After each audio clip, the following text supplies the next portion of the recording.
Thank you. Thank you, everyone. It's really a very glad moment for me for returning back into the academic classes. This is my first class on the second semester. This will be an introduction class where I will try to introduce about the syllabus pattern and syllabus structure assigned for the second semester students of the University of Burdwan reading English honors. So let us begin. But before entering into the syllabus, let us see at first what will be your subject of studies. That is, which subjects will you going to study in the second semester. আমরা সেটা একবার দেখার চেষ্টা করব যে কোন কোন সাবজেক্টগুলো তোমরা এই সেকেন্ড সেমিস্টারে পড়বে। আমরা একটু দেখে নেওয়ার চেষ্টা করব সেটা।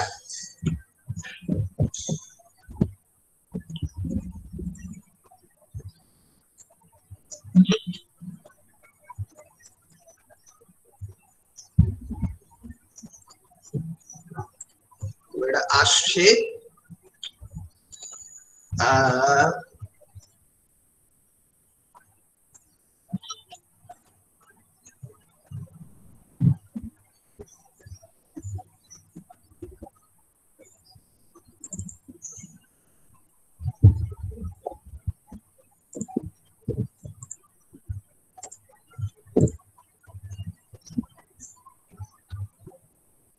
এক সেকেন্ড, এই পিপিটিটা ওপেন হচ্ছে, ওপেন হতে একটু সময় লাগছে।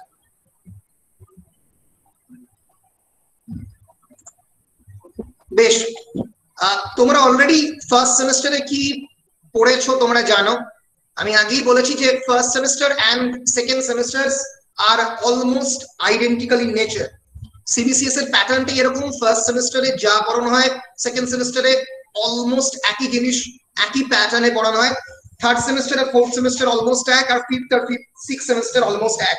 এভাবেই সেমিস্টারের স্ট্রাকচার গুলো ডিটারমাইন করা হয়। তো আমরা যারা ইংলিশ অনার্স পড়ছো তোমরা, for those who are studying English honours, in the second semester you will read two core courses. One is the CC3, another is the CC4. মনে থাকবে, CC3 and CC4, two courses each containing 75 marks. এছাড়া তোমরা পড়বে generic elective 2, GE2, generic elective 2 পড়বে। যে ডিসিপ্লিনটা already first সেমিস্টারে পড়েছো সেই ডিসিপ্লিনের সেকেন্ড পেপার পড়বে। অর্থাৎ যদি কেউ পলিটিক্যাল সায়েন্সের পেপার 1 পড়ে থাকো তাহলে পলিটিক্যাল সায়েন্স পেপার 2 পড়বে। যদি কেউ বাংলা পেপার 1 পড়ে থাকো তাহলে বাংলা পেপার 2 পড়বে এই সেমিস্টারে।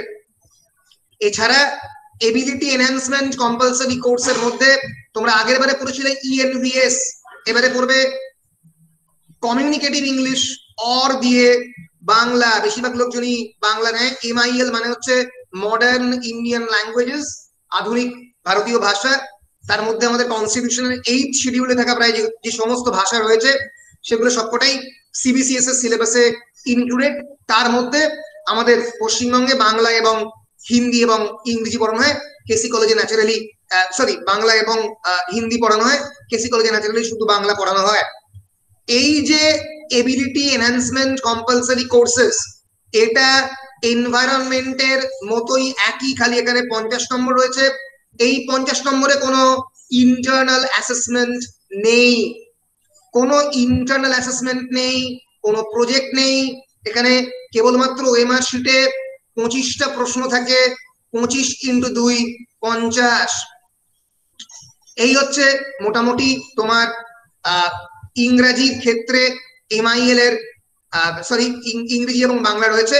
ইংরেজি এবং বাংলাতে এই 25টা প্রশ্ন আসে 2 নম্বরের, 25 × 2 = 50।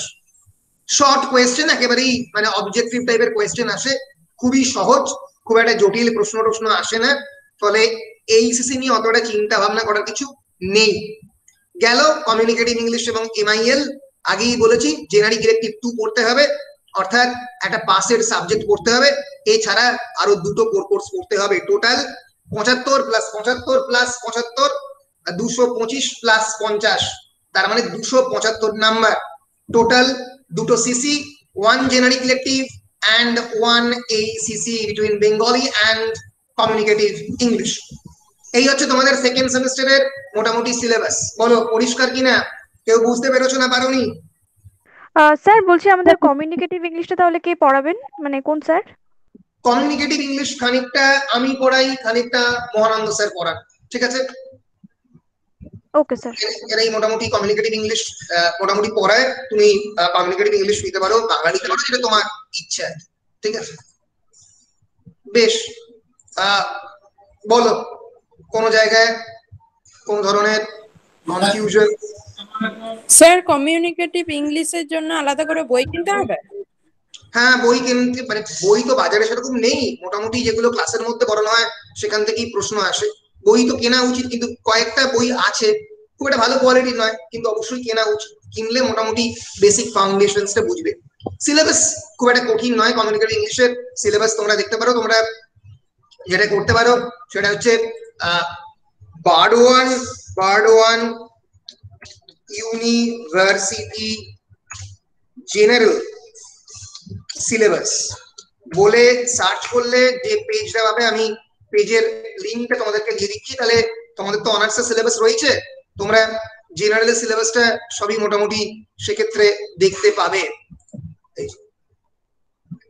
এই যেখানে সমস্ত জেনারেলের সাবজেক্টের সিলেবাস আছে, যে বাংলা, এই সিবি বা এখানে তোমার ইকোনমিক্স, এখানে এডুকেশন পর পর আছে। যেটা সিবিসিএস এরটা সেটা কুড়ি, ধরা যাক সিবিসিএস বিএ জেনারেল ইংলিশ, এখানে কি সিলেবাস রয়েছে সেটা দেখলেই পরিষ্কার বুঝতে পারবে। ইংরেজি কি সিলেবাস, বাংলার সিলেবাস কি দেখলে বাংলার সিলেবাস বুঝতে পারবে। ধরা যাক ইংরেজির ক্ষেত্রে এইটা হচ্ছে তোমাদের এনভায়রনমেন্টাল স্টাডিজ এইচএসসি 1, আর এটা হচ্ছে ইংরেজি কমিউনিকেটিভ ইংলিশের সিলেবাস।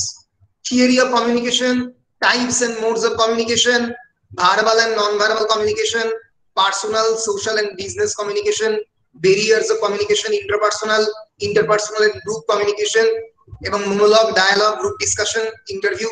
এই ধরনের মানে প্রশ্ন থাকে, 25টা প্রশ্ন। খুব একটা চাপের প্রশ্ন থাকে না, নিজেরাই মোটামুটি করতে পারবে। Documentation, report writing, making notes, এগুলো থাকে। মানে এগুলো থেকে প্রত্যেকটাই মাল্টিপল চয়েস কোয়েশ্চেন থাকে। এই হচ্ছে মোটামুটি তোমাদের। যদি কেউ কমিউনিকেটিভ ইংলিশ নাও, আমি বাংলা নিতেই রেকমেন্ড করি জেনারেলি, কারণ বাংলার প্রশ্নগুলো খুব সহজ আসে, 50-এ 50 পাওয়া সম্ভব হয়। ইংরেজিতে কোয়েশ্চেন একটু ঘুরিয়ে দেয় অনেক সময় ইউনিভার্সিটি, সেজন্য আমি বাংলা নিতে রেকমেন্ড করি জেনারেলি। তো বেশিরভাগ ছাত্রছাত্রী বাংলা নেয়, তো যাই হোক, যেটা ইচ্ছা সেটা নিতে পারো। তো এটা হচ্ছে ইংরেজি সিলেবাস, ঠিক আছে? আর যদি বাংলায় দেখো, তাহলে ধরা যাক বেঙ্গলি সিলেবাস হচ্ছে তোমার এই যে বেঙ্গলি জেনারেল, না এটা তো নয়, বেঙ্গলি জেনারেল সিবিসিএস। এটা যদি বাংলায় যাও, তাহলে বাংলায় এইচএসসি সিলেবাসটা তোমরা দেখতে পাবে। HSC communicative English or MIL, বাংলাতে বোধ পরীক্ষা থাকে। ইংরেজি সিলেবাসে কিন্তু কোনো টেক্সট নেই, অর্থাৎ থিওরিটিক্যাল কোয়েশ্চেন আসে অনেক সময়, কাকে কমিউনিকেশন বলে, কাকে মোডস অফ কমিউনিকেশন। যেটা বাংলার সিলেবাসের সুবিধা সেটা হচ্ছে টেক্সট রয়েছে, এবং সেই টেক্সট থেকেই প্রশ্ন আসবে। অর্থাৎ তোমাদের স্বদেশী সমাজ রবীন্দ্রনাথ ঠাকুরের, বাংলা ভাষা স্বামী বিবেকানন্দের বই পড়া প্রমোদ চৌধুরীর, স্ত্রীজাতির অবনতি বেগম রোকেয়ার, এবং অপবিজ্ঞান রাজশেখর বসু, এখান থেকে মানে কম্প্রিহেনশনের প্রশ্ন আসবে। এবং সংবাদপত্রের প্রতিবেদন রচনা এবং ইংরেজি থেকে বাংলায় অনুবাদ। অনুবাদ তো ওভাবে অনুবাদ করে না, একটা শব্দ দিয়ে বলে এটার বাংলা কি হতে পারে, বলে 4টে অপশন, পুরোটাই অপশনের উপরে কোয়েশ্চেন আসে। আর এছাড়াও কবিতার ভাব সৌন্দর্য বিশ্লেষণ, একটা কবিতা দিয়ে তার মানেটা নিয়ে বলতে পারে। রবীন্দ্রনাথের নৈবেদ্যের 4টে কবিতা, তার মধ্যে মানে এই 4টে কবিতার মধ্যেই প্রশ্ন পড়বে। মানে বাংলার যেটা, আর তার সঙ্গে সঙ্গে ছোট গল্পের সাহিত্য মূল্য বিচার, রবীন্দ্রনাথ ঠাকুরের গল্পগুচ্ছের 3টে পাঠ্য গল্প রয়েছে, ছুটি, বলাই এবং মণিহারা। এই হচ্ছে মোটামুটি বাংলা সিলেবাস। বাংলা সিলেবাসের পরিমাণ কম, আর টেক্সটের নাম মেনশন করা। যে ইংলিশের কোয়েশ্চেনের ক্ষেত্রে কোনো ন্যাচারালি টেক্সট নেই, concept based question, theory of communication, modes of communication, verbal communication, non verbal communication কাকে বলে, কাকে হ্যাপটিক্স বলে, কাকে পোয়েসিস বলে, এই জিনিসগুলো নিয়ে আমরা আলোচনা করবো। কাকে ব্যারিয়ার্স অফ কমিউনিকেশন বলে, কমিউনিকেশনে কি সমস্যা হতে পারে কমিউনিকেট করতে গিয়ে, what is dialogue, what is monologue, এই বেসিক বিষয়গুলো নিয়ে আলোচনা করা হয়। আমি যেটা করছি সেটা হচ্ছে ইংরেজির তোমাদের এইচএসসি সিলেবাস তোমরা যেখানে পাবে সেই সিলেবাসটা, এবং লিংক দিলাম এবং তার সঙ্গে সঙ্গে বাংলার যে সিলেবাসটা যেখানে পাবে তার লিঙ্কটাও আমি তোমাদেরকে চ্যাট বক্সে দিয়ে দিলাম, একবার খুলে নেবে তাহলে সবাই পিডিএফটা ডাউনলোড করতে পারবে।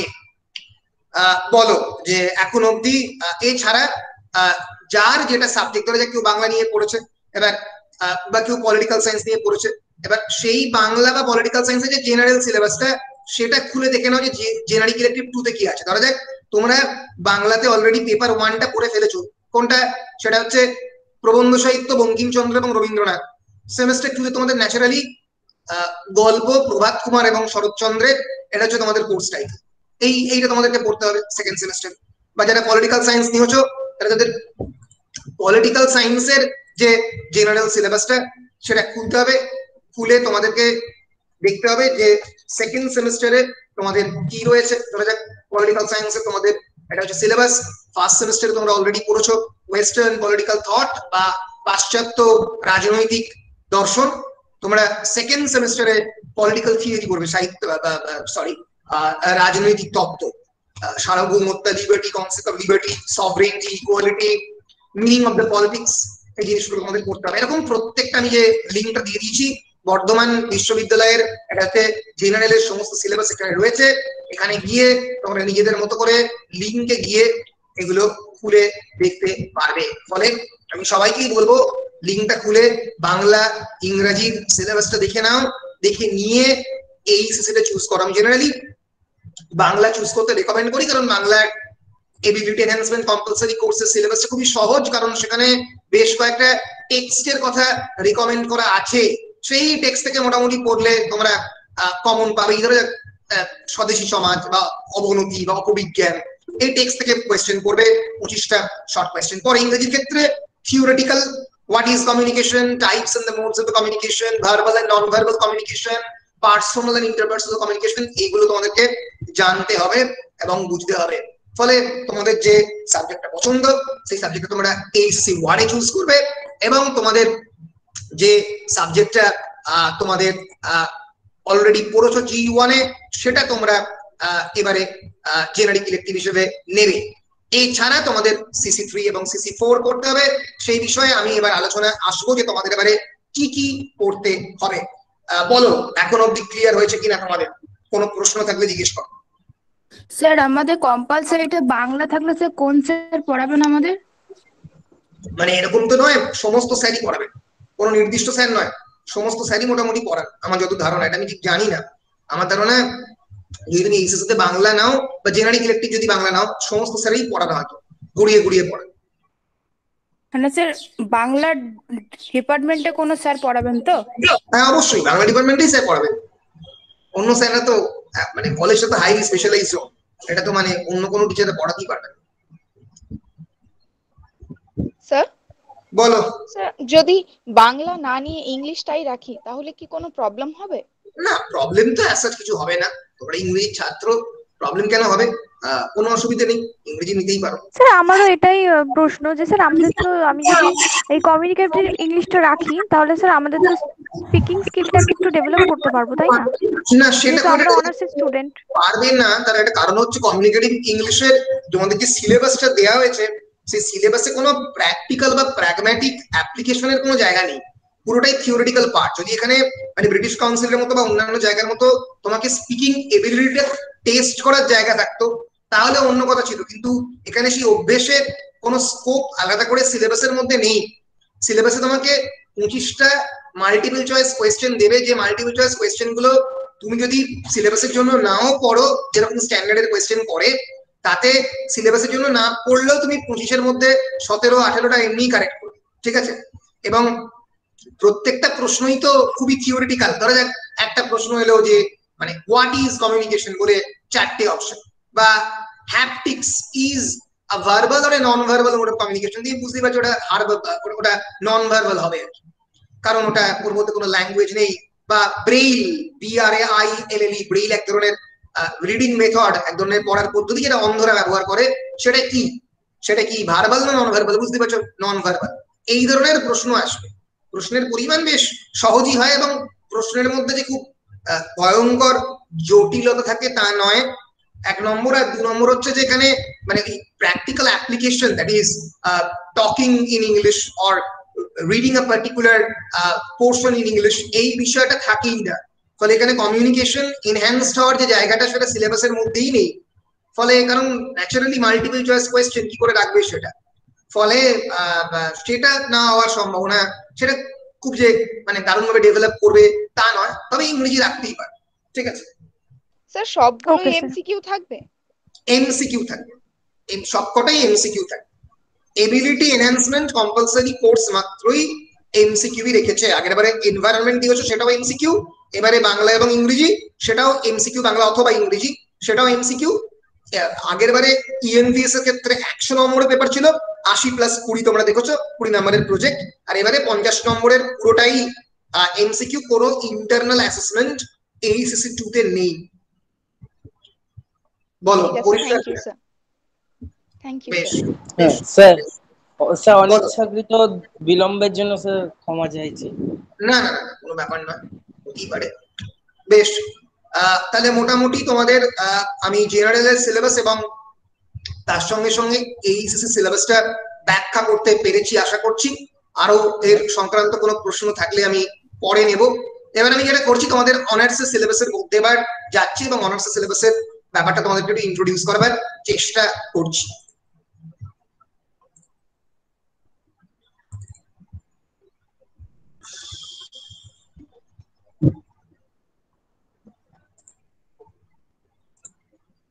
বেশ, তোমাদের এবারে সেমেস্টার 2 এর যে সিলেবাস, আমি আগেই বলেছি আবারও বলছি, আমার এবারে দায়িত্বের পরিমাণ অনেকটা কম। তার কারণটা হচ্ছে আমি সেমেস্টার 2 এর সিলেবাসের খুবই কম অংশ পড়াই জেনারেলি। আমি মাত্র একটা ডিটেল টেক্সট এবং আর একটা ডিটেল টেক্সট, মানে একটা পোয়েট্রি, একটা তার সঙ্গে সঙ্গে নভেল পড়াই, আর নন ডিটেলড একটা পড়াই। তো এমতো অবস্থা এবার দেখা যাক এবারে সিলেবাসে কিভাবে কি আনফোল্ড করে, সেই অনুযায়ী আমি ভাববো কি করা যায়। কিন্তু আপাতত সিলেবাসের দিকে তোমাদেরকে একটু নজর দেওয়ার জন্য অনুরোধ করছি। CC3 এবং CC4 এবারে তোমরা করবে ন্যাচারালি। CC3 হচ্ছে Indian writing in English. As you all know that after the advent of the Britishers, around 1600, when the East India Company was established and for the first time they tried to extend their business in India, ভারতবর্ষে কিন্তু তারা প্রথমবার ব্যবসা বাণিজ্য করতে এলো, এবং তারপরে after the battle of the Plassey, a new class of people were created, new English speaking people, যারা ভারতবর্ষে এই English as an official language of communication সেটাকে এস্টাবলিশ করলো। এবং এর ফলে তোমরা জানো যে বাবু সম্প্রদায়ের সৃষ্টি, একটা ভদ্র বাঙালি সম্প্রদায়ের সৃষ্টি, এবং ইংরেজি ভাষার ব্যবহার ভারতবর্ষে প্রচুর পরিমাণে বেড়ে যায়, যেটার আলটিমেট রেজাল্ট হয় 1850s থেকে। স্পেসিফিক্যালি আমরা মধুসূদন দত্ত বলতে পারি, বঙ্কিমচন্দ্রের কয়েকটা নভেলের ট্রান্সলেশন দিয়ে আমরা বলতে পারি এই ইন্ডিয়ান রাইটিং ইন ইংলিশের প্রথমবার জন্ম হয়। পরবর্তীকালে Aurobindo Ghosh, Henry Louis Vivian Derozio, R K Narayanan, trinity বলা হয়, আর কে নারায়ণন, মানে ইন্ডিয়ান ইংলিশ নভেলের ব্রহ্মা, বিষ্ণু এবং মহেশ্বর, তার সঙ্গে সঙ্গে আমাদের মুলকরাজ আনন্দ অ্যান্ড রাজা রাও, কান্থাপুরার লেখক রাজা রাও, এরা ভয়ঙ্কর পপুলার হয় ইন্ডিয়ান রাইটিং ইন ইংলিশে। তোমাদের সিলেবাসের মধ্যেই ইন্ডিয়ান রাইটিং ইন ইংলিশ রয়েছে, এই ভারতীয়দের লেখা ইংরাজি সাহিত্য।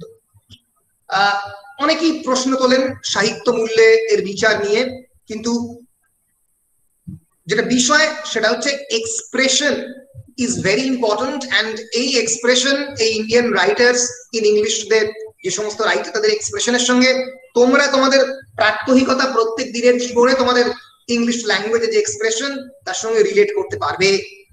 তো এই টেক্সটগুলো তোমাদের সিলেবাসে দেওয়া হয়েছে। বিভিন্ন টাইম স্প্যান জুড়ে এখানে টেক্সট রয়েছে।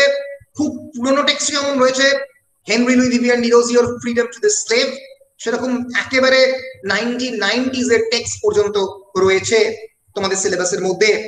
আমরা যদি তোমাদের সিলেবাসের মধ্যে তাকাই তাহলে দেখতে পাবো সেকশন 1 এবং সেকশন 2 এই দুটো ভাগে তোমাদের সিলেবাস ভাগ করা আছে। সেকশন 1 এ লাল বিহারী দের Govinda Samanta or the history of the Bengali riot. It's a non-detailed text, a বড় টেক্সট, প্রায় 400 পাতার একটা বই। লাল বিহারী দে তোমরা জানো কেউ লাল বিহারী দেকে? তোমাদের বাড়ির কাছাকাছি তার বাড়ি ছিল। তিনি একজন বর্ধমানে জমিদার ফ্যামিলির ছেলে, reverend Lal Behari Dey. He was an Bengali journalist, but later he was converted to Christianity and became a Christian missionary himself. And he was born on 1824 in a Suvarna Bonik caste family at Sonapolashi near Bardhaman. So Bardhaman University একজন বর্ধমানের মানুষের লেখা include করেছে তাদের সিলেবাসের মধ্যে। Interesting text, riot, R-A-I-Y-A-T. Do you know what's the meaning of the word riot? Riot actually means succession right. It's basically actually a hereditary legal system যার মাধ্যমে আমি আমার বাবার সম্পত্তিটা নিজেই ইনহেরিট করি। কিন্তু riot is a specific, is a kind of system যেখানে একজন জমিদার, a jamidar actually lends his plot of the land to a particular people, to a particular class of people known as the tenant. তাদেরকে জমিদারি একটা বড় অংশ তাদেরকে দিয়ে দিত এবং সেই অংশ তারা চাষবাস করতো, করে সেই ফসলের একটা নির্দিষ্ট অংশ ট্যাক্স হিসেবে জমিদারকে দিত। এটাই হচ্ছে বেঙ্গল রায়ত, এটি হচ্ছে রায়তের কনসেপ্ট, রায়তের এক্সাক্ট মিনিং R-A-I-Y-A-T। এটা যদি আমরা একটু দেখে নিই তোমাদের সুবিধা হবে। রায়ত actually means succession rights. It was defined as someone who has acquired a right to hold land for the purpose of cultivating it. এটা আমাদের এখানে স্যার রায়তওয়াড়ি বন্দোবস্ত যে প্রবর্তিত হয়েছিল যেটা, অ্যাবসলিউটলি এটা তুমি বলছো রায়তওয়াড়ি বন্দোবস্ত, সেইটা নিয়েই এই পার্টিকুলার টেক্সট ডিল করেছে। ইটস অ্যান অটোবায়োগ্রাফিক্যাল টেক্সট, আমরা বলতে পারি অনেকটাই আত্মজীবনীমূলক। নিজের আলেকজান্ডার ডাফস ইনস্টিটিউশন, যেটা পরবর্তীকালে স্কটিশ চার্চ কলেজিয়েট স্কুলে পরিণত হয়, সেখানে পড়াশোনা করেছেন। বুঝতেই পারছো বাঙালি ফ্যামিলি হয়েও খ্রিস্টান ফ্যামিলিতে কনভার্টেড হয়েছেন। He was a minister of the Free Church of the Scotland, স্কটল্যান্ডের ফ্রি চার্চের তিনি minister. It's a kind of official post of the priest, সেই পোস্ট উনি পান এবং ইংলিশ গভর্নমেন্টের সপক্ষে অনেক কথাবার্তা তার এই টেক্সটের মধ্যে রয়েছে। He worked as a professor of English in government administered colleges at Berhampore and Hooghly. So Hooghly Mohsin কলেজে উনি মরাল ফিলোসফি এবং ইংলিশ পড়াতেন পরবর্তীকালে। ফলে এই হচ্ছে মোটামুটি লাল বিহারী দের বায়োগ্রাফি এবং তার এই টেক্সটটা তোমরা পড়বে, সম্ভবত এটা পড়বেন অনির্বাণ স্যার তোমাদের সিলেবাসের মধ্যে। It's a non detail text. Anita দেশাইয়ের Clear light of the Day, a very important partition narrative. It's a novel published in 1980. Anita Desai is the mother of the Kiran Desai. Kiran Desai who won the Booker Prize, জিতেছিল তার মা Anita Desai. Anita Desai is herself very famous. She is really famous. তার লেখা এই text হচ্ছে clear light of the day. এই গল্পের setting হচ্ছে প্রাইমারিলি ওল্ড দিল্লি এবং এই গল্প ঘুরছে বেসিক্যালি একজন ক্যারেক্টারকে ঘিরে, তার নাম হচ্ছে Bim. Bim is the central protagonist, a women character, a women character who is emancipatory in nature, যে নিজের পায়ে নিজে দাঁড়িয়েছে। she teaches history in a college, সে নিজে ইতিহাস পড়ায়। তার সেন্স অফ হিস্ট্রি তার নারীর মধ্যে রয়েছে এবং it's a post partition fiction. আমরা জানবো যে পার্টিশন ফিকশন কাকে বলে, কেমন করে ইন্ডিয়ান পার্টিশনের ট্রমা, প্যাংস, অ্যাংজাইটি একটা জাতিকে সম্পূর্ণরূপে ধ্বংস করে দিয়ে গেছে, তার যে সেন্সিটিভিটি, তার যে হিস্ট্রি, সেটা নিয়েও আমরা ডিল করার চেষ্টা করবো এই clear light of the day. বড় টেক্সট, ডিটেল টেক্সট, প্রায় 180 পাতার নভেল। আমরা দেখবো, আমরা টেক্সটটা পড়ার চেষ্টা করবো খানিকটা অংশ অন্তত স্কিপ করে করে, এবং এন্টায়ার গল্পটা কিভাবে রিভলভ করছে সেটা নিয়ে একটু দেখার চেষ্টা করব। Clear light of the day has been written by Anita Desai আমরা গল্পের ব্যাকগ্রাউন্ড এবং প্লট এগুলো দেখার চেষ্টা করব। এর মধ্যে পার্টিশন, রিলিজিয়ন, দিল্লির মধ্যে রায়ট, এই সবকিছুই রয়েছে। ওল্ড, স্ট্যাগন্যান্ট, ডিকেইং দিল্লি, তার ইনফ্লুয়েন্স, ক্লাসিক্যাল মিউজিক, এই সব কিছুর কথাই এখানে রয়েছে। Theme of nature, language separation, এই বিষয়গুলো এখানে দারুণ সেন্সিটিভিটির সঙ্গে ইউজ করা হয়েছে। এই নভেলটা আমি পড়াবো, এটা ডিটেলড টেক্সট। সো আমরা যখন এরপরে, যেহেতু আমি এটা ডিটেলে পড়াবো, তাই এই বিষয়ে আমি যখন টেক্সটটা শুরু করব তখন আরো ডিটেলে আমরা এই বিষয়টা নিয়ে ডিল করব। সো অনিতা দেশাইয়ের Clear light of the Day আমি পড়াবো। এটা যে তোমাদের সেকশন 1 গেল। সেকশন বি তে তোমাদের রয়েছে বেশ কয়েকটা কবিতা। একটা হচ্ছে হেনরি লুই ভিভিয়ান ডিরোজিওর ফ্রিডম টু দ্য স্লেভ। এই কবিতাটি যখন Derozio was teacher of the Presidency College, আমরা জানি খুবই কম বয়সে তিনি প্রেসিডেন্সি কলেজের টিচার হন at the age of only 17, এবং সেই সময়ে ছাত্র এবং যুব সমাজের একটা বড় অংশ তার দিকে চলে আসে। he always talks about the idea of the liberty, fraternity and equality. সবে সবে ফ্রেঞ্চ রেভলিউশন হয়েছে, তার প্রভাব ডিরোজিওর কথার মধ্যে ছিল। ফ্রিডম টু দ্য স্লেভ পড়াবেন সম্ভবত মহানন্দ স্যার। কমলা দাসের introduction, it's a confessional poem. Confessional poem কোন আইডিয়া রয়েছে? What is confessional? What is confession? Confession মানে স্বীকারোক্তি। স্বীকারোক্তি। আমি আমার লাইফের কোনো খারাপ দিক, কোনো evil side, when I'm confessing this kind of thing to someone else. So confessional poetry is always very brave in nature, at the same time because you are confessing something to completely someone who is a stranger, একজন আগন্তুকের কাছে তুমি তোমার জীবনের কথা বলছো। তার মধ্যে theme of the sexuality, theme of the love, theme of the operation, suppression, theme of your very delicate issues of your life, this things can come up. So আমেরিকাতে 1970s এবং 1980s এ এই 1930s এবং 40s এই জনরাটা খুব popular হয়। তো কমলা দাস ইন্ট্রোডাকশনটা লিখছেন অনেক পরে 1990s এর ভারতবর্ষে। It's an introduction to herself, তার নিজেকে নিয়ে বলা কথা, তার নারী জীবনের কয়েকটা ফেলে আসা কথা, তার যন্ত্রণার কথা এখানে তিনি এক্সপ্রেস করার চেষ্টা করছেন। কমলা দাসের ইন্ট্রোডাকশন পড়াবো আমি, এই দুটোই ডিটেল টেক্সট আমি পড়াবো। এছাড়া রয়েছে নিসিম এজেকিয়েলের the night of the Scorpion. তার Nissim Ezekiel was a famous Indian poet who won Sahitya Akademi award. এখনো যিনি বেঁচে রয়েছেন, প্রচুর অ্যান্থোলজি তৈরি করেছেন, প্রচুর লেখালেখি করেছেন। Nissim Ezekiel The night of the Scorpion পড়াবেন প্রবাবলি মহানন্দ স্যার। এবং রবিন এস গ্যানগম, এর উচ্চারণ হবে না, রবিন এস গ্যানগমের পোয়েম ফর মাদার, মাকে ডেডিকেট করা মাদার। শুধুমাত্র এখানে মাদার তার নিজের মা নয়, ইটস আ মেটাফরিক্যাল ইউজ। তার নিজের ল্যাঙ্গুয়েজ, তিনি আমরা জানবো যে একজন মেঘালয়ের পোয়েট, তার নিজের ল্যাঙ্গুয়েজ, সেই ল্যাঙ্গুয়েজের যেন তার মা হয়ে উঠছে, তার ল্যাঙ্গুয়েজ, সেইটা নিয়ে লেখা কবিতা। রবিন এস গ্যানগমের পোয়েম ফর মাদার, এটা তোমাদের পড়াবে Mahananda sir, MB sir. So poem গুলো একটা আমি, একটা অনির্বাণ স্যার, বাকি দুটো মহানন্দ স্যার পড়াবেন। মহেশ দত্তানির ব্রেভলি ফর দ্য কুইন, এটা সাধারণত আগের বছর অনির্বাণ পড়েছিল, তার আগের বছর আমি পড়িয়েছিলাম, এটা জানি না আমাদের মধ্যে কেউ এটা পড়াবো।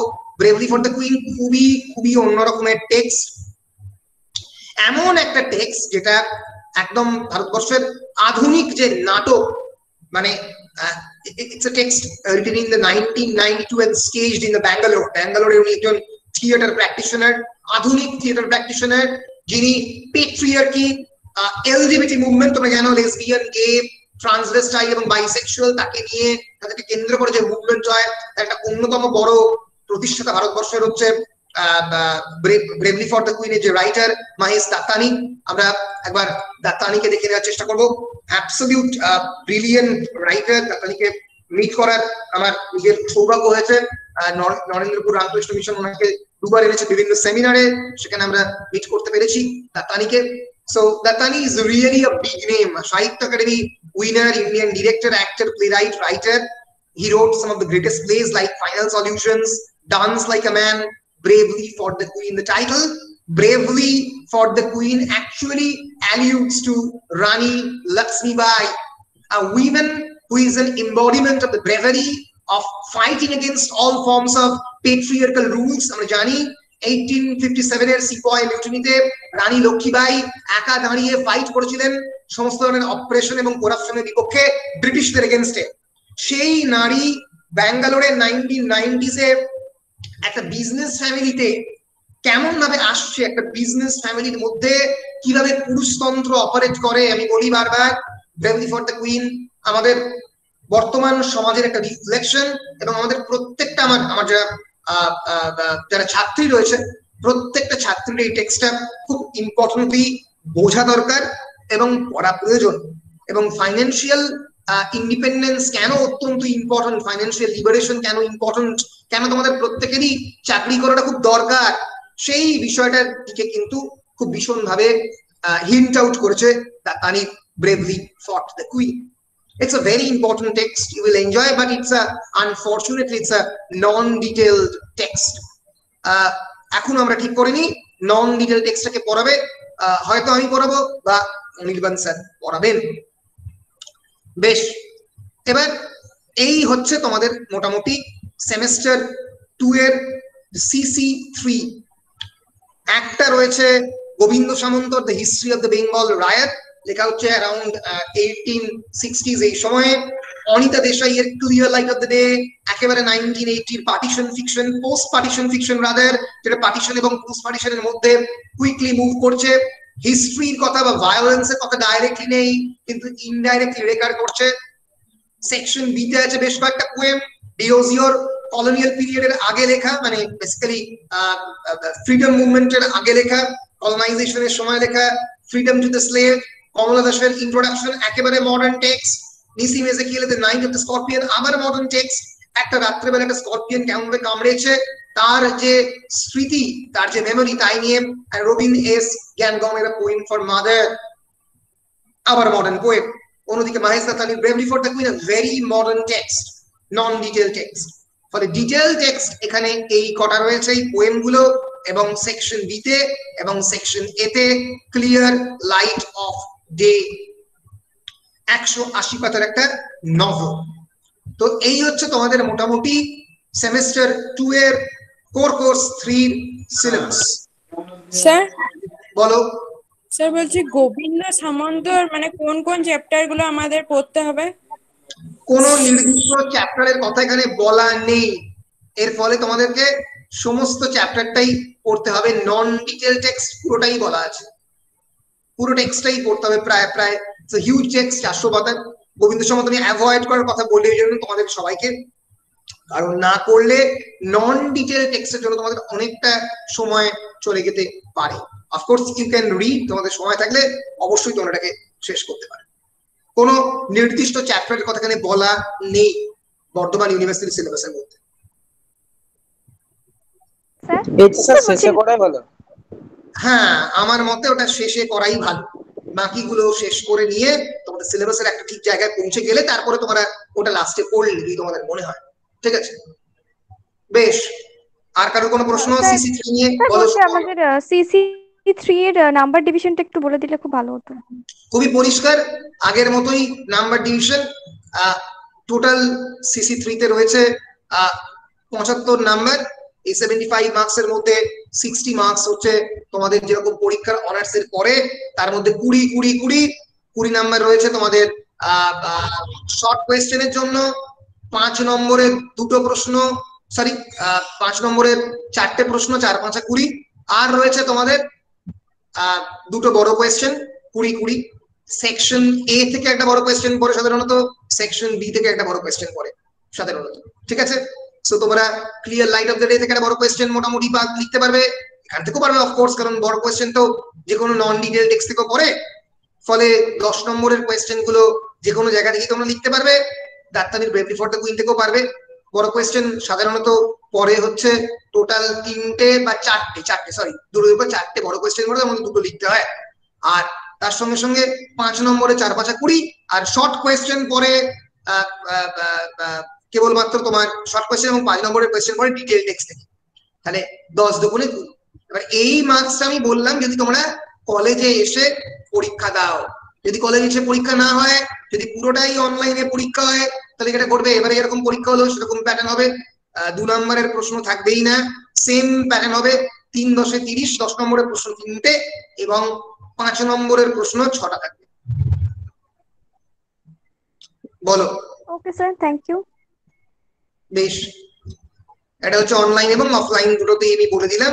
যেটা হবে আমরা এখনো জানি না কিভাবে পরীক্ষা হতে চলেছে, এটা পরে বুঝতে পারবো। তো যাই হোক, এরপরে আমি মুভ আউট করছি সেমিস্টার 2 এর CC4 এ।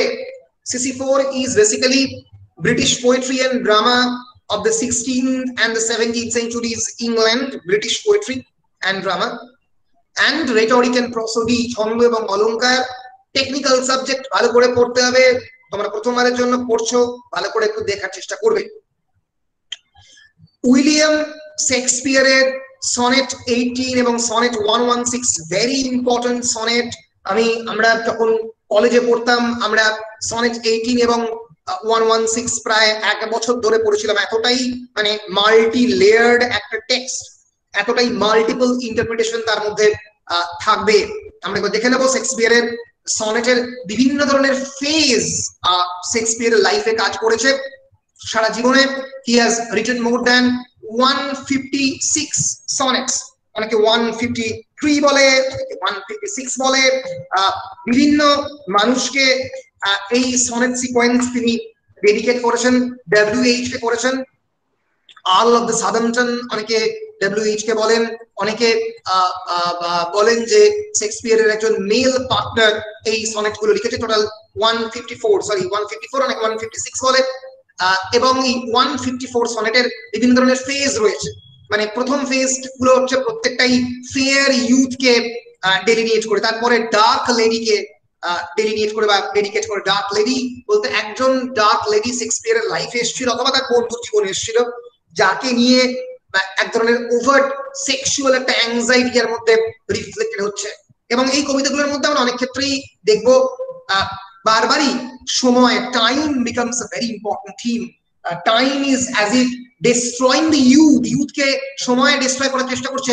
এবং কবি নিজের কবিতা দিয়ে ইমমর্টালাইজ করার চেষ্টা করছেন তার যে বিলাভেড কে। সেটা সেই ভালোবাসার পাত্র একজন মেল হতে পারে, একজন ফিমেল হতে পারে। অনেকেই বলেন that is a mail partner of William Shakespeare. Mister WH তাকে অ্যালিউড করে এই এক্সপেরিয়েন্স সনেট গুলো লেখা। হ্যাঁ, কিছু বলছো? স্বাগত। সনেট 18টা আমরা সবাই স্যার উচ্চ মাধ্যমিকে হ্যাঁ পড়েছি। স্যার, আমরা পড়েছি। তোমরা সনেট 18 পড়েছো? যেটা স্যার সব থেকে মজার ব্যাপার হলো যে শেক্সপিয়ার কিন্তু ফর্মাল এডুকেটেড ছিলেন না। না, একেবারেই ছিলেন না। আমি বলি যে লাইফের স্কুলে পড়েছেন এবং লাইফের স্কুলে পড়ি শিখেছেন। তো সেটা নিয়ে তো একটা মানে বিরাট আলোচনার জায়গা থেকেই যে বিখ্যাত বই রয়েছে। গোটা বিশ্বের সর্বশ্রেষ্ঠ নাট্যকার তথা সাহিত্য জগতের একজন ব্যক্তি। তিনি তারপরে ফর্মাল এডুকেশন নেই, পুরোটাই লন্ডনের থিয়েটার করতে করতে শিখেছেন। এলিজাবেথন থিয়েটার যখন আমরা পড়বো, ম্যাকবেথ যখন পড়বো, যিনি পড়াবেন তিনি নিশ্চয়ই বলবেন এই শেক্সপিয়ারিয়ান থিয়েটার নিয়ে একটা বড় অংশ। তো যাই হোক, আমাদের স্যার রবীন্দ্রনাথের জীবনে যেমন স্যার প্রচুর বিরহ দেখা গেছে, প্রচুর মৃত্যু দেখা গেছে, যেমন শেক্সপিয়ারের নিজের পুত্রের মৃত্যু 1596 সালে। 1596 সালে স্যার ওটা প্রচন্ড কষ্টকর।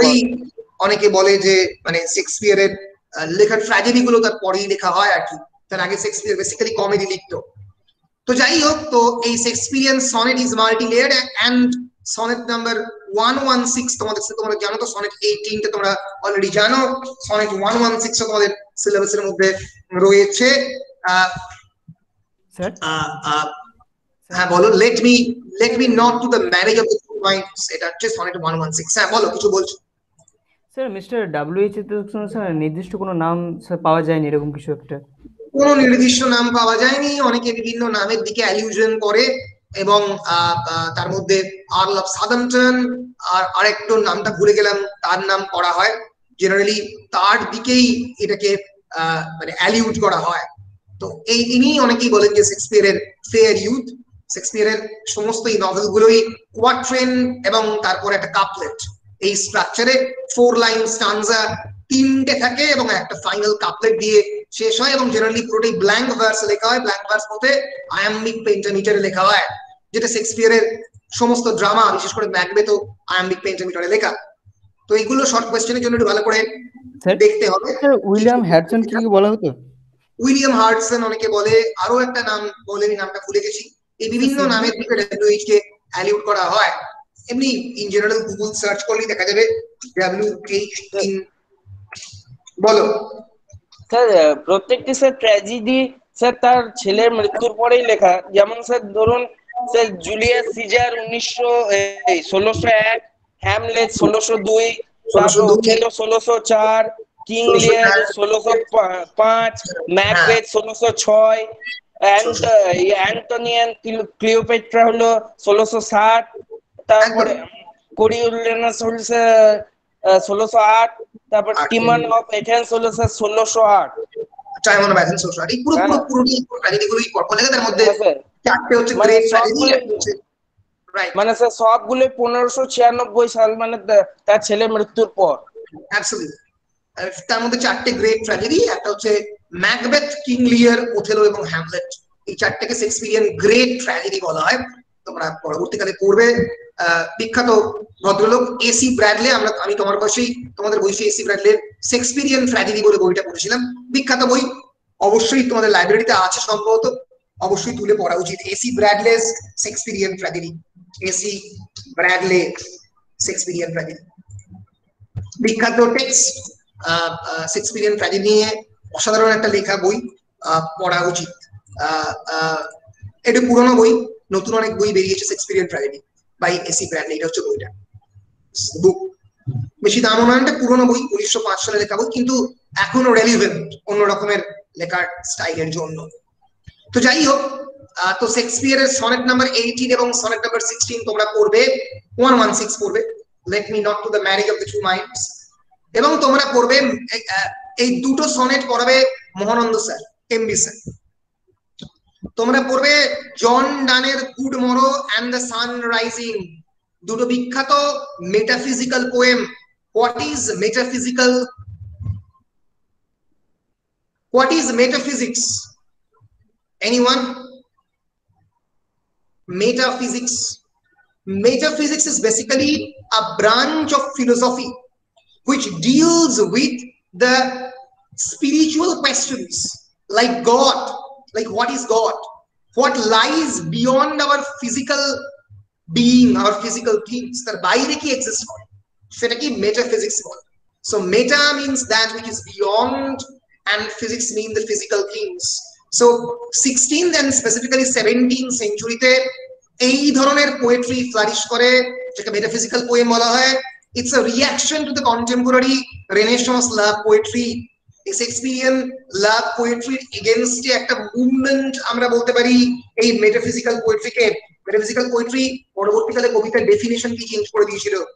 কবিতার মধ্যে যে অনেক ক্ষেত্রেই allusion of the navigation, allusion of the brain, allusion of various domains like geography, cartography, এগুলো যে ঢুকতে পারে, এটা মানুষজনের চিন্তা ভাবনার বাইরে ছিল।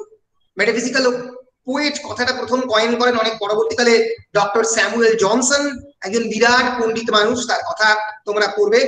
তিনি মেটাফিজিক্যাল কথাটা ইউজ করেন, মেটাফিজিক্যাল কনসিট, CONCIT, এই অর্থে। কনসিট মানে এক ধরনের কম্প্যারিজন, যেখানে লাভার্সদের সম্পর্কের সঙ্গে কম্পাসের দুটো লেগ তাকে তুলনা করছে। The lovers will never be able to meet, একে অপরের সঙ্গে কোনোদিন মিট করতে পারবে না। কম্পাসের লেগও তো একে অপরের সঙ্গে কোনোদিন মিট করতে পারে না। দুটো কম্পাসের লেগ আসলে একটা জায়গা থেকেই তাদের অরিজিন, কিন্তু তারা একে অপরের সঙ্গে কোনোদিন মিট করতে পারছে না। এই যে কম্পাসের লেগতে যে যন্ত্রণা, তো এইটা নিয়েই জন ডান প্রচুর কবিতা লিখেছেন। তো metaphysical poetry, it's basically, it's we can say it's a kind of poetry where we can visualize certain feature. আমরা কিছু কিছু ফিচার দেখতে পারি। কি ফিচার? একটা হচ্ছে স্কলারলি টেম্পারামেন্ট, একটা হচ্ছে লেখার মধ্যে থিম অফ দ্য লাভ কে রিজেক্ট করে scholarly notion of the love কে ইন্ট্রোডিউস করা, ফিজিক্যাল বিইং এর বাইরের এক্সিস্টেন্স নিয়ে চিন্তা ভাবনা করা, এবং the theme of the carpe diem. Carpe diem মানে কি? Anyone? CARPEDIEM, carpe diem means seize the day. বিখ্যাত, তোমরা যদি সিনেমা পরবর্তীকালে দেখবে ডেড পোয়েট সোসাইটি, আমার দেখা অন্যতম পৃথিবীর শ্রেষ্ঠ একটা সিনেমার মধ্যে একটা, যেখানে সেই সিনেমাতে দেখানো হয় একজন শিক্ষক, তিনি প্রত্যেকটা ছাত্রছাত্রীদেরকে বলছেন যে seize the day, we are worms for the foods, we are food for the worms. আমরা আসলে আমাদের যে চারপাশের পোকামাকড়, তাদের খাদ্য, আমাদেরকে একসময় এই মাটিতে এসছি, আমরা মাটিতেই চলে যাবো। সো কার্পে ডিয়েম মানে সিজ দ্য ডে, সময়টাকে ধরো। আমি বারবার বলি যে তোমাদের আস্তে আস্তে সময় চলে যাচ্ছে, ইউথ চলে যাচ্ছে, এই সময়টা হচ্ছে তোমাদের সব থেকে জীবনের ইম্পর্টেন্ট জিনিস, যেখানে তোমরা সব থেকে বেশি অ্যাচিভ করতে পারবে, সব থেকে বেশি টাইম ফর অ্যাসপিরেশন, অ্যাম্বিশন, সব থেকে বেশি পড়ার ক্ষমতা তোমাদের এই সময় রয়েছে, এরপরে আর থাকবে না। আমার মতো বুড়ো হয়ে গেলে পড়াশোনা করার ক্ষমতাও কমে যাবে, অভিজ্ঞতা বাড়বে, কিন্তু ক্ষমতা বা এবিলিটি অনেক সময় কমে যাবে। ফলে theme of the carpe diem, seize the day. যদি ভালোবাসো তাহলে এক্ষুনি ভালোবাসো। অফকোর্স কার্পে ডিয়েম কথাটা লাভ অর্থে এখানে ব্যবহার করেছেন পোয়েট। ফলে সেই যে থিমটা, থিম অফ দ্য লাভ, সেটাকে ইউজ করা হয়েছে। আমরা ডেড পোয়েট সোসাইটির সেই বিখ্যাত সিনটা একবার দেখে নেওয়ার চেষ্টা করবো, the carpe diem scene. Robin Williams অভিনয় করেছিলেন, অসাধারণ একটা সিন। যদি সিনেমাটা কোনোদিন দেখতে পারো, সিনেমাটা দেখলে আরো আরো ডেফিনেটলি বেটার লাগবে। স্যার স্যার মেটাফিজিক্স মানে স্যার যেটা স্যার পারমেনিডিয়ান স্যার প্রথম যেটা ইন্ট্রোডিউস করেছিলেন, পারমেনিডেস যার কথা বলেছিল, ইয়েস, দ্য গ্রিক ফিলোসফার পারমেনিডেস। তিনি অনেকেই বলেন the founder of the school of the metaphysics. কিন্তু পরবর্তীকালে বিভিন্ন ফিলোসফাররা এই মেটাফিজিক্স নিয়ে আলোচনা করেছেন। ফিলোসফির একটা আলাদা ব্রাঞ্চই হচ্ছে মেটাফিজিক্স। যদি তোমরা দেখো যে what are the branches of the philosophy, তাহলে দেখবে aesthetics is a branch, for example ontology একটা ব্রাঞ্চ, এপিস্টেমোলজি একটা ব্রাঞ্চ, সেরকম মেটাফিজিক্স একটা ব্রাঞ্চ, ফিলোসফি অফ মাইন্ড একটা ব্রাঞ্চ, সেরকম মেটাফিজিক্স একটা ব্রাঞ্চ। পারমেনিডিস যাকে তুমি বলছো, তাকে দিয়ে অন্টোলজি এবং মেটাফিজিক্স শুরু হয় প্রথমবার। আমরা দেখে নিই যে ফিলোসফির বিভিন্ন ব্রাঞ্চ গুলো কি কি, তাহলে দেখতে পাবো this are the various branches of philosophy. Metaphysics মানে আরেকটা অর্থ কি অধিবিদ্যা? কি আরেকটা অর্থ কি? অধিবিদ্যা। অ্যাবসলিউটলি, বাংলাতে মেটাফিজিক্সকে অধিবিদ্যা বলা হয়। স্যার এবার বুঝলাম স্যার। স্যার এনসিয়েন্ট গ্রিসে তো মেটাফিজিক্সটা স্যার প্রচন্ড পরিমাণে স্যার গ্রো করেছিল, মেটাফিজিক্সের আইডিয়াটা। এনশিয়েন্ট এবং হেলেনিক গ্রিসে মেটাফিজিক্সের খুবই ইম্পর্টেন্ট field of study ছিল metaphysics and of course ethics, Nicomachean ethics, Platonic conception of ethics, Aristotelian conception of ethics ইত্যাদি। সো যদি আমরা ফিলোসফির ব্রাঞ্চ থেকে, লজিক একটা ব্রাঞ্চ, ইন্ডাকশন একটা ব্রাঞ্চ, এস্থেটিক্স একটা ব্রাঞ্চ, এথিক্স একটা ব্রাঞ্চ, থিওলজি একটা ব্রাঞ্চ, এপিস্টেমোলজি একটা ব্রাঞ্চ, জ্ঞান তত্ত্ব, পলিটিক্যাল ফিলোসফি একটা ব্রাঞ্চ, যেরকম মেটাফিজিক্স একটা ব্রাঞ্চ। বেশ, সো এই মেটাফিজিক্যাল পোয়েট্রি তোমরা পড়বে। সেই metaphysical poetry, theme of the carpe diem, theme of love, এই জায়গাগুলো তোমাদেরকে পড়তে হবে। ইন্টারেস্টিং, হ্যাঁ, ফিলোসফিক্যাল আর অনেক ক্ষেত্রে অন্যরকম।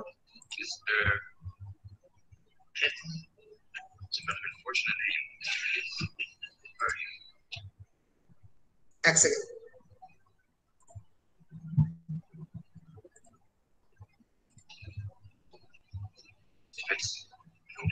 এখানে ভালো শোনা যাচ্ছে না, তো এটাই আমি সিনটা আরেকদিন পরে দেখাবো একটু ভালো অডিও পেলে, যেখানে মানে হি ইজ দ্য টিচার, মানে তিনি জিজ্ঞেস করছেন প্রত্যেককে, মানে 1930s এর আমেরিকাতে একজন বিখ্যাত টিচার এসেছিলেন, যার কথা আমরা পরবর্তীকালে পড়বে, আই.এ. রিচার্ডস।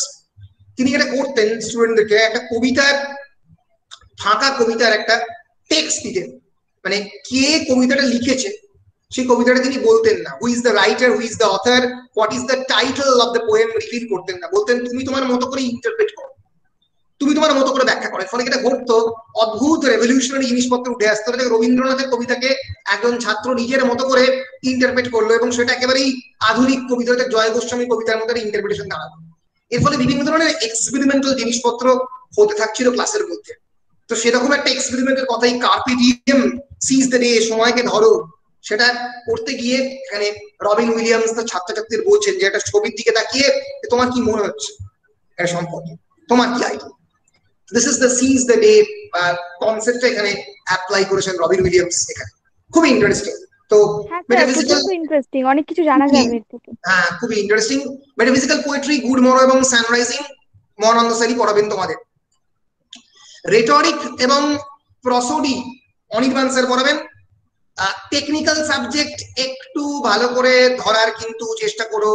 রিটরিক এন্ড প্রসোডি বারবার বলছি, না করলে কিন্তু পরবর্তীকালে আর বুঝতে পারবে না। Rhetoric and prosody is very important. 10 নম্বরের প্রশ্ন তোমরা এখানে পাবে, 10-এ 10 পাওয়া সম্ভব। মাথায় রেখো, 10-এ কিন্তু 10 পাওয়া সম্ভব যদি প্রপার ডেফিনেশন করতে পারো এবং প্রপার রাইমের লোকেশন বার করতে পারো। ধরা যাক আমি একটা এক্সাম্পল দিচ্ছি কিরকম ভাবে ব্যাপারটা ঘটবে। Water water everywhere and all the boards did shrink. হাতের দিকে খেয়াল রাখতে হবে, কারণ হাতের উপর ডিপেন্ড করে রাইমটা ঠিক হবে কি ভুল হবে সেটা ডিপেন্ড করছে। যে আমি ধরা যাক পড়ছি ওয়াটার, ওয়াতে প্রোনাউন্সিয়েশন হচ্ছে কিন্তু টারে পড়ছে না, ফলে কোনটা স্ট্রেসড এবং কোনটা আনস্ট্রেসড সিলেবল সেটা খুব ভালো করে বুঝতে হবে। Technical subject. ফলে এবং তার সঙ্গে সঙ্গে এটা তো গেলে হচ্ছে তোমার প্রসোডি, এবং রেটরিক হচ্ছে তোমাদের ফিগার অফ স্পিচ গুলোকে ভালো করে মুখস্থ করতে হবে। কোন কোন ফিগার অফ স্পিচ রয়েছে তার একটা লিস্ট আছে ইন্টারনেটের বিভিন্ন জায়গাতে। কল্যাণ দত্তের বই আছে বোস স্টার্টিং এর, বইটা তোমাদের সিলেবাসে রেকমেন্ডেড। আমি বইগুলো প্রত্যেকটাই দিয়ে দেবো তোমাদের পিডিএফ আকারে। সেই টার্ম গুলো কাকে মেটাফর বলে, কাকে সিনেকডকি বলে, কাকে মেটোনিমি বলে, সেগুলো পুরো মুখস্থ করে ফেলতে হবে এবং সেই টার্ম গুলোকে একটা পার্টিকুলার কবিতার মধ্যে তোমাদেরকে লোকেট করতে হবে, করে বলতে হবে যে এখানে কি রয়েছে, মেটাফর না মেটোনিমি না সিনেকডকি না হাইপারব্যাটন কি। যদি তোমরা সার্চ করো রেটরিক্যাল টার্মস বলে, তাহলে অনেক ধরনের পিডিএফ বা রেটরিক্যাল টার্মের জিনিসপত্র, রেটরিক্যাল ডিভাইসেস এর লিস্ট তোমরা পাবে। এই লিস্ট ধরে কিন্তু তোমাদেরকে একটু ভালো করে পড়তে হবে। না এটা তো অন্য এসছে, ফিগার অফ স্পিচ দিতে হবে।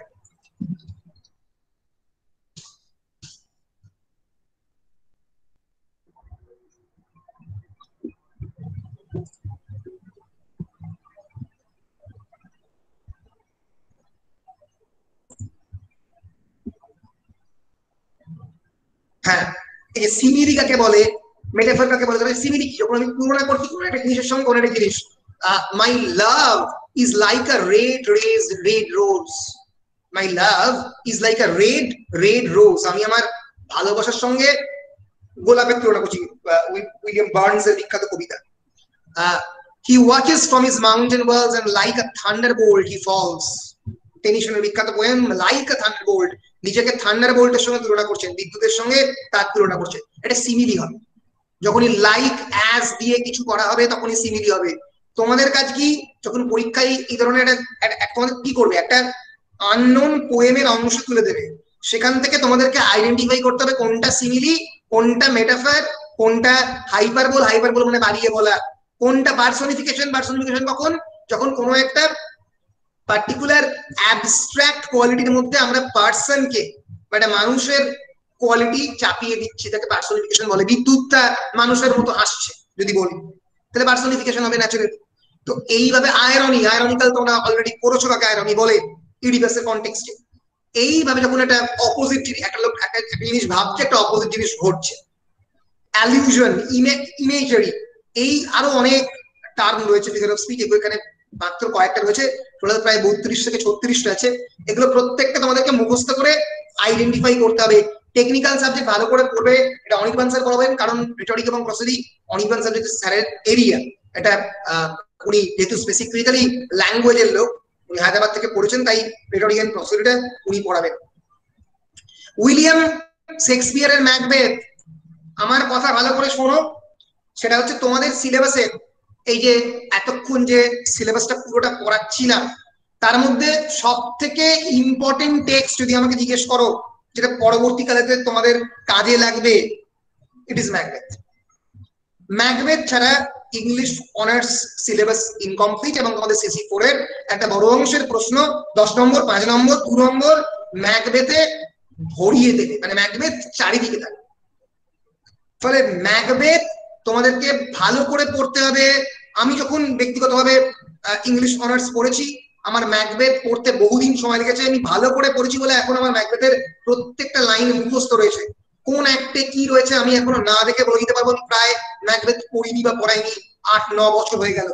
ফলে Macbeth is a very important text, প্রত্যেকটা লাইন ধরে পড়তে হবে, বড় টেক্সট। এবং সেই সময়কার স্কটল্যান্ডের কনটেক্সট, 11th সেঞ্চুরি স্কটল্যান্ডের কনটেক্সট কেমন করে ক্যারেক্টারটাকে বিল্ড করছেন শেক্সপিয়ার বুঝতে হবে। লেডি ম্যাকবেথের character very important, theme of the ambition is a very important. ম্যাকবেথে অনেকগুলো সিন রয়েছে যেগুলো খুব important, sleepwalker scene, act 5 scene 1 খুব important, murder scene, murder of the king Duncan, act 2 scene 2। তোমরা কি ম্যাকবেথ পড়েছো উচ্চ মাধ্যমিকে? স্যার আমাদের ছিল, তবে হ্যাঁ, এতটা স্যার, ডিটেলসে ছিল, দেওয়া স্যার। ছিল না। হ্যাঁ স্যার ছিল। সেই টেক্সটের এই টেক্সটের মধ্যে অনেকটা পার্থক্য আছে। তার সঙ্গে সঙ্গে তোমাদেরকে ধরা যাক ব্যাংকোয়েট সিন, এই প্রত্যেকটা সিন গুলোর লাইন ভালো করে পড়ে তার ফ্লেভার পড়ে বুঝতে হবে। Macbeth is a very important text. Three witches এর যে ব্যাপার ইয়েটা স্যার, Opening scene. প্রথমে encounter Encounter. First encounter with three witches. এবার এই উইচেসদের হিস্ট্রি কিভাবে শেক্সপিয়ার ইউজ করেছেন, রেজিনাল্ড স্কটের বিখ্যাত বই the Discovery of the witchcraft থেকে সেই বিষয়গুলো তোমাদেরকে জানতে হবে। ফলে ম্যাকবেথ এবং অবশ্যই জেমস দ্য ফার্স্টের বিখ্যাত টেক্সট ম্যাজিক নিয়ে সেটা কেমন করে শেক্সপিয়ার ইউজ করেছেন, সেই জিনিসগুলো বুঝতে গেলে খুব ভালো করে ম্যাকবেথ পড়তে হবে। ম্যাকবেথ পড়বেন নোয়িং স্যার, ভালো করে ম্যাকবেথ পড়বে। ক্রিস্টোফার মার্লোর Edward the second non detail text আমি পড়াবো। এডওয়ার্ড দ্য সেকেন্ড একজন রাজা কিভাবে তার মেশিনারি বা তার রাজতন্ত্রের পতন ঘটছে, রেনেসাঁস টেক্সট খুবই ইম্পর্টেন্ট। এখানে যে কটা রেনেসাঁস টেক্সট গুলো আছে, Macbeth is a renaissance text, Edward the second is a renaissance text, সেগুলো আমরা দেখার চেষ্টা করবো। এডওয়ার্ড দ্য সেকেন্ড যেহেতু আমি পড়াচ্ছি, আমি এটা নিয়ে এখানে বেশি সময় বলছি না, কারণ ওটা নিয়ে আমি তো অলরেডি বলবোই, অনেক ক্লাসই আমি এটা করে নেবো। এবং উইলিয়াম শেক্সপিয়ারের 12th নাইট তোমাদের সিলেবাসে আছে। It's Shakespearean comedy, it's absolute brilliant text, spiritual text. কিভাবে ভায়োলা এবং অলিভিয়া নৌকাডুবির পরে একে অপরের সঙ্গে ভাই বোন মিলিত হবে, যে কোনো শেক্সপিয়ারিয়ান কমেডির মধ্যে এক ধরনের theme of the cross dressing, disguise, theme of lost identity, এগুলো খুব ইম্পর্টেন্ট থিম হয়ে ওঠে এবং সেটা 12th নাইটের মধ্যে আমরা দেখতে পাবো। তোমাদের এইচএসসি 4 পড়তে গেলে কয়েকটা ইম্পর্টেন্ট কনসেপ্ট জানতে হবে। First is renaissance humanism. কাকে রেনেসাঁস হিউম্যানিজম বলে? The concept of the stage, court and the city, সেই সময়কার রিলিজিয়াস এবং পলিটিক্যাল থট, যেটা অবশ্যই তোমাদেরকে ম্যাকবেথ পড়তে গিয়ে স্যার নিশ্চয়ই বলবেন। ম্যাকবেথ এবং এখানে অবশ্যই clear light of the day, এই ম্যাকবেথ ইজ ডেফিনেটলি মানে আরো বেশি ইম্পর্টেন্ট টেক্সট, কারণ এটা সাহিত্যের বিচারে এবং সাহিত্যের মাপকাঠিতে একেবারেই অন্য লেভেলে বিলং করে। কিন্তু পরীক্ষার পারপাসে এই দুটো তোমাদের ইম্পর্টেন্ট টেক্সট, তার মধ্যে ম্যাকবেথটা খুব ইম্পর্টেন্ট। ফলে ভালো করে Shakespearean sonnet, metaphysical poetry, Macbeth পড়তে হবে, যাতে পরবর্তীকালে, এবং রেটরিক্যাল ফিলসফি অবশ্যই, যাতে পরবর্তীকালে লিটারেচার নিয়ে যদি মানে পড়াশোনা করতে চাও, যেগুলো প্রত্যেকটাই খুবই ভীষণভাবে ফাউন্ডেশনাল নলেজ গুলো কাজে লাগবে। 12th নাইট পড়াবেন এমবি স্যার। সো এই হচ্ছে তোমাদের সেমিস্টার 2 এর কমপ্লিট সিলেবাস। কে কি পড়াবেন আমি মোটামুটি বলবার দেবার আমি তোমাদেরকে চেষ্টা করলাম। এর পরের ক্লাসে আমি ডাইরেক্টলি শুরু করবো ইন্ট্রোডাকশন দিয়ে। যদি ছোট টেক্সট কমলা দাসের আমি শেষ করতে পারবো, 3-4 ক্লাসের মধ্যে শেষ করে আমি ক্লিয়ার লাইট অফ ডে তে যাব এবং শেষ করব। এই দুটো টেক্সট করার পরে আমি আমার ব্রেভলি ফর দ্য কুইন এবং এডওয়ার্ড দ্য সেকেন্ড, এই দুটো আছে, তার মধ্যে এডওয়ার্ড দ্য সেকেন্ড আমি আগে পড়াবো। ব্রেভলি ফর দ্য কুইনটা দেখবো যে মহানন্দ স্যার যে অনির্বাণ পড়ায় কিনা। এই 3টে পড়ালেই মোটামুটি আমার সিলেবাস শেষ। তারপরে দেখা যাবে কিরকম কি সময় আছে, কি ওয়েতে কি বাকি আছে, সেই অনুযায়ী আমরা ডিসিশন নেব। এই হচ্ছে আমার সিলেবাস। আমার সেকেন্ড সেমিস্টারে আমার চাপ কম, আমার আন্ডারে কম টেক্সট রয়েছে। তোমরা ভালো করে বাকি টেক্সট গুলো প্রিপারেশন করবে। তো এইগুলো মোটামুটি বলার তোমাদেরকে এই সেমিস্টারের জন্য। বলো, কোনো প্রশ্ন থাকলে বলো। স্যার রিকমেন্ডেড বুক, রেকমেন্ডেড বুক, বেশ আমি একটু বলে দিচ্ছি রেকমেন্ডেড বুকের জায়গাগুলো মাথায় রেখো।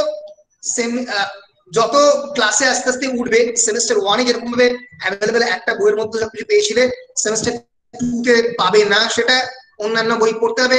সেমিস্টার 3 তে আরোই পাবে না, সেমিস্টার 4 এ একদম পাবে না, আলাদা আলাদা বই থাকবে, এবং সেমিস্টার 6 এ গিয়ে তো মানে মানে মানে কোনো মানে টেক্সট থাকবে না শেষ দুটো পেপারে, পুরোটাই থিওরি। ফলে সেই অনুযায়ী কিন্তু তোমাদেরকে তোমাদের ম্যাচুরিটি এবং উত্তর লেখার ক্ষমতা বাড়াতে হবে। আচ্ছা, প্রথমেই বলে দিই যে কোন কোন বই কিনতে চাও। আচ্ছা, অনিতা দেশাই এর clear light of the day এর ক্ষেত্রে আমি বলবো যে তুমি যে টেক্সটটা available, clear light of the day,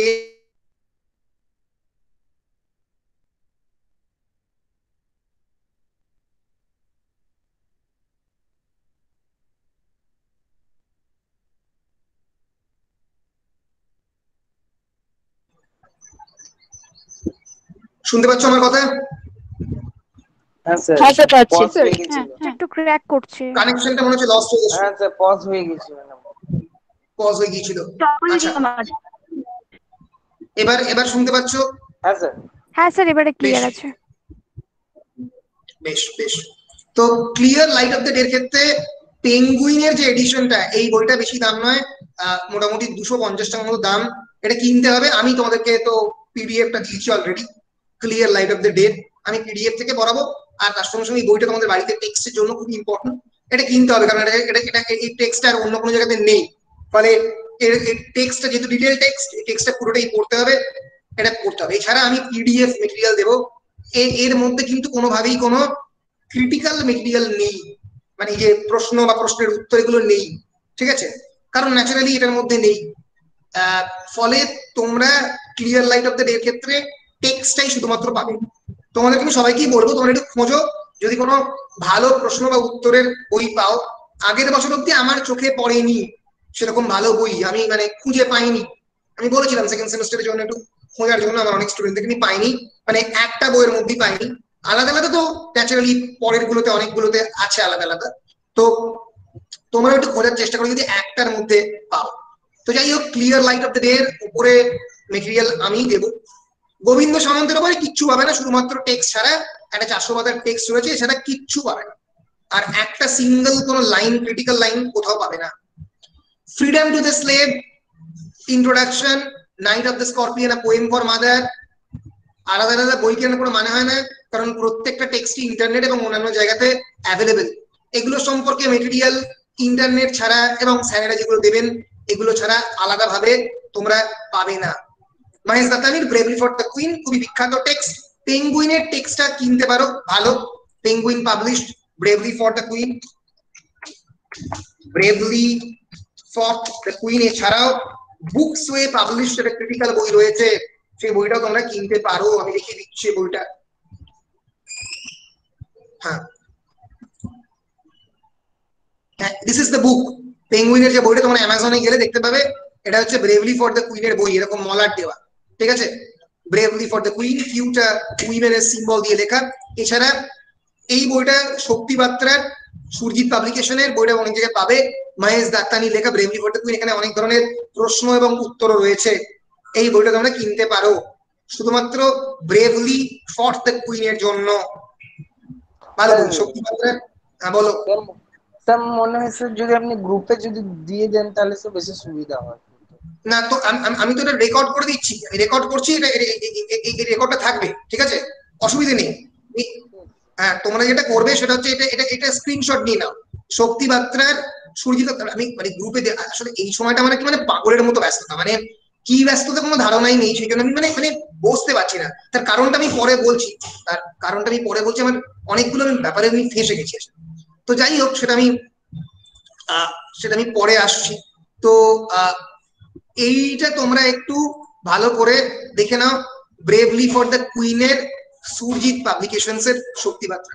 clear? বলো। হ্যাঁ স্যার। বেশ।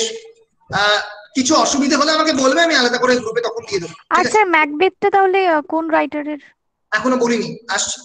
তো সিসি 3 ম্যাকবেথ অবধি কিনলাম। বললাম মোটামুটি। হ্যাঁ, এবার আসছে উইলিয়াম শেক্সপিয়ারের। কি বলছো? সে বলছে একটা ম্যাকবেথ কিনলাম স্যার, একে ব্যানার্জির। একে মুখার্জি ম্যাকবেথ, একে ব্যানার্জি, সরি একে ব্যানার্জি ম্যাকবেথ খুবই বিখ্যাত। ম্যাকবেথের প্রচুর বই আছে। A.W. ভেরিটির বিখ্যাত বই রয়েছে ম্যাকবেথের উপরে, কিনতে পারো, ভালো বই, দারুণ ইন্ট্রোডাকশন রয়েছে। A.W. ভেরিটি, আমি তাহলে ম্যাকবেথটাকে বলে দিচ্ছি। A.W. ভেরিটি ম্যাকবেথ, ম্যাকবেথের জন্য বিখ্যাত এডিশন, আর্ডেন এডিশন কিনতে পারো, সবাই কেনে, খুবই বিখ্যাত। আমি ছোটবেলায় আর্ডেন এডিশন পড়ি বড় হয়েছি। যে এটা হচ্ছে A.W. ভেরিটির ম্যাকবেথ, আলাদা করে পাওয়া যায়। এটাও সুরজিৎ পাবলিকেশনস এ। A.W. ভেরিটি খুব বেশি দাম নয়।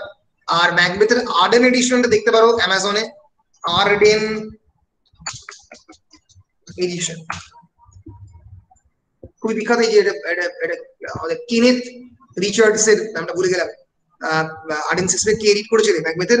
কেনেথ মুরের এডিট করা বিখ্যাত বই। এবং এই ছবিটাই, পেন্টিংটারই একটা অন্যরকম সিগনিফিকেন্স আছে এখানে। এই তিনজন যে মানুষ, এগুলো প্রত্যেকটা ম্যাকবেথের মুখোশ আছে।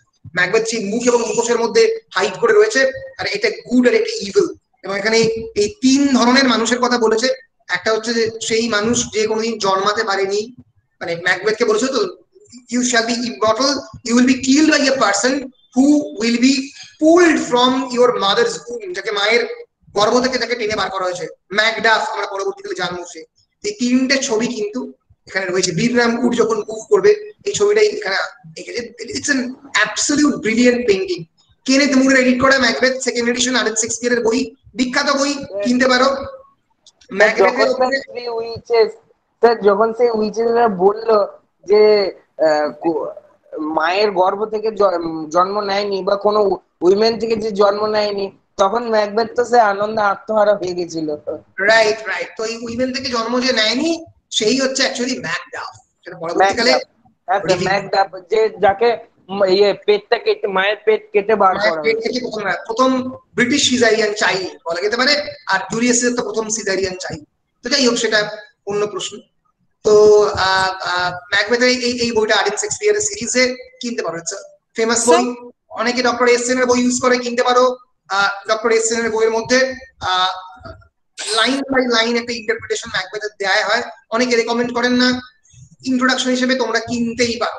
ডক্টর এসেন এর ম্যাকবেথ নট ব্যাড, কিনতে পারো। ঠিক আছে, এই হচ্ছে মোটামুটি ম্যাকবেথের জন্য। হ্যাঁ কোয়েল, কিছু বলছিলে, বলো। বলছিলাম যে এসএন এর বইটাই বলছে খুব ভালো হবে। ভালো বই, ভালো ভালো বই, খারাপ বই নয়। ঠিক আছে, ভালো বই, বেশ ভালো। বেশ, উইলিয়াম শেক্সপিয়ারের সনেট 18 এবং 16 ইন্টারনেট মেটেরিয়াল, আমি যে মেটেরিয়াল দেবো সেগুলো ইউজ করবে। এছাড়াও যদি মানে টাকা খরচা করে কিনতে চাও, হেলেন ভেনলারের বিখ্যাত বই আছে, কিনতে পারো শেক্সপিয়ারের সনেটের উপরে। Helen Vendler, Helen HELEN VND এলিয়ার, হেলেন সরি এলিয়ার, Helen Vendler's Shakespeare's sonnets NNETS। কিন্তু এখানে তোমরা খুব বেশি পরিমাণে মানে যে মানে দারুণ জিনিসপত্র পাবে তা নয়, সেগুলো আমি এমনি তোমাদেরকে বলে দেবো আলাদা করে। The art of Shakespeare sonnets by Helen Vendler, বিখ্যাত বই, অনেক দাম। আমার মনে হয় না কেন কেনার দরকার রয়েছে, কারণ আমি এটার জেরক্স পোর্শনটা তোমাদেরকে আলাদা করে দিয়ে দেবো। ফলে এবারে মানে অনেকটা মেটেরিয়াল আমার উপরে, মানে আমি দেবো যে মেটেরিয়াল গুলো, স্যারেরা যেগুলো দেবেন সেগুলোর উপরে ট্রাস্ট করে পড়তে হবে। জন ডানের গুড মরো সানরাইজিং, দুটো বিখ্যাত কবিতা, ডানের লেখা, মেটাফিজিক্যাল পোয়েম। ইন্টারনেটে অনেক মেটেরিয়াল অ্যাভেলেবেল মেটাফিজিক্যাল পোয়েট্রির উপরে। যদি বই কিনতে চাও তাহলে অবশ্যই হেলেন গার্ডনারের বই কিনতে পারো, দাম বেশি, আমি আলাদা করে বইটা দেওয়ার চেষ্টা করবো। হেলেন গার্ডনার এগুলোর উপরে আলাদা করে, মেটাফিজিক্যাল এগুলোর উপরে আলাদা করেই বইগুলো হয়, মানে একসঙ্গে তুমি এভাবে পাবে না। তাহলে তোমাকে জন ডানের কবিতার বই কিনতে হবে, যেটা কেনার কোনো মানে হয় না। সো হেলেন গার্ডনারের মেটাফিজিক্যাল কোর্স, জাস্ট বইটা দেখিয়ে রাখছে, পেঙ্গুইনের পাবলিশ বিখ্যাত বই, দেখে দেখার জন্য যে তোমরা মানে এই বইগুলো খুবই বিখ্যাত বই, তোমরা দেখতে পারো। আর কি যেন বলছিলাম, হ্যাঁ অফকোর্স ডক্টর এসেন বা রামজিলাল বা রুহুল তিলক, এদেরও বই রয়েছে অ্যাভেলেবেল। আপনার তোমার জন ডানের ওপরে আলাদা করে বই রয়েছে, দেখতে পারো। শেক্সপিয়ার বলে দিচ্ছি, ম্যাকবেথ।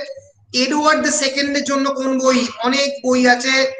O.W. ট্যানককের বইটা কিনতে পারো, বেশি দাম নয়। আমার ধারণা 100 টাকার মধ্যে ট্যানককের বইটা পাবে, কিন্তু শুধুমাত্র এডওয়ার্ড দ্য সেকেন্ডের টেক্সটটাই পাবে। OW ট্যানককের বই, Edward the second, OW Tancock edit করেছেন। হ্যাঁ অবশ্যই স্টিফেন লিচের একটা এডওয়ার্ড দ্য সেকেন্ডের উপর বই আছে, সেটা দেখতে পারো, ভালো।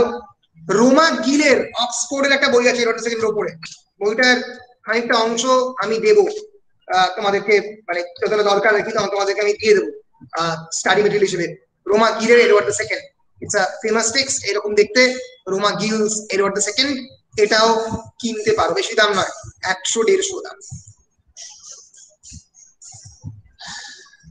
12th নাইট আবার আর্ডেন এডিশন কিনতে পারো, ডক্টর এসএন কিনতে পারো, রামজি লালও কিনতে পারো, তোমাদের ইচ্ছে। সো 12th নাইট এর ক্ষেত্রে TWELFTH 12th night Arden addition,